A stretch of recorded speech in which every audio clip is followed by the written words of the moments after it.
রাজনৈতিক স্থিতিশীলতা, জাতীয় সংহতি ও কার্যকর সংসদ প্রতিষ্ঠাকল্পে সংসদ নির্বাচনে বিকল্প নির্বাচন পদ্ধতি প্রবর্তনের উদ্যোগ নেওয়া হবে। এ লক্ষ্যে আমাদের বিকল্প প্রস্তাবনা হল, জাতীয় নির্বাচন হবে দলভিত্তিক, ব্যক্তিভিত্তিক নয়।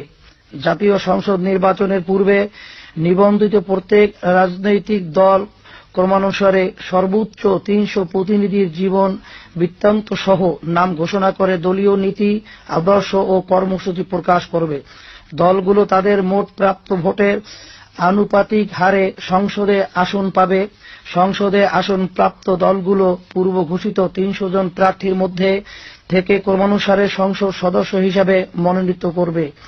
পরবর্তীতে স্ব দলের প্রাপ্ত ভোটের আনুপাতিক হারে মন্ত্রণালয়ও পাবে। এই ধরনের নির্বাচনী ব্যবস্থায় কালো টাকা, পেশিশক্তির প্রভাব বন্ধ হবে।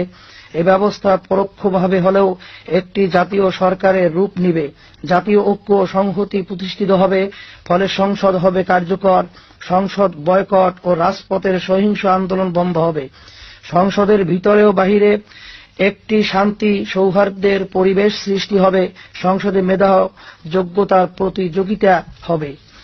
রাজনৈতিক দলের নেতৃত্বে যাতে দেশ বিরোধী ও সমাজ বিরোধীরা আসতে না পারে এবং রাজনৈতিক দলের নির্বাচনী ইশতেহার যাতে বাস্তবতা বিবর্জিত ফাঁকা বুলিতে পরিণত না হয়, তা যাচাইয়ের জন্য রাজনৈতিক ও সাংবিধানিক কমিশন গঠন করা হবে।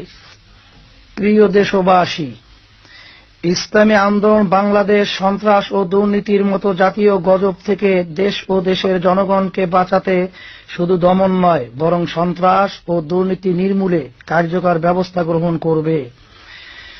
সার্বিক কল্যাণ প্রতিষ্ঠায় ধর্ম ও রাজনীতির সমন্বয় ঘটানো হবে।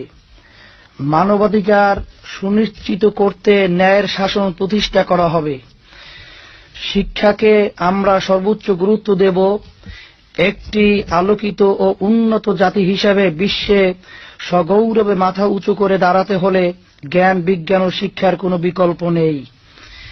আমরা দেশের প্রতিটি নাগরিককে সুশিক্ষিত হিসেবে গড়ে তুলতে সর্বাত্মক উদ্যোগ গ্রহণ করব, ইনশাআল্লাহ।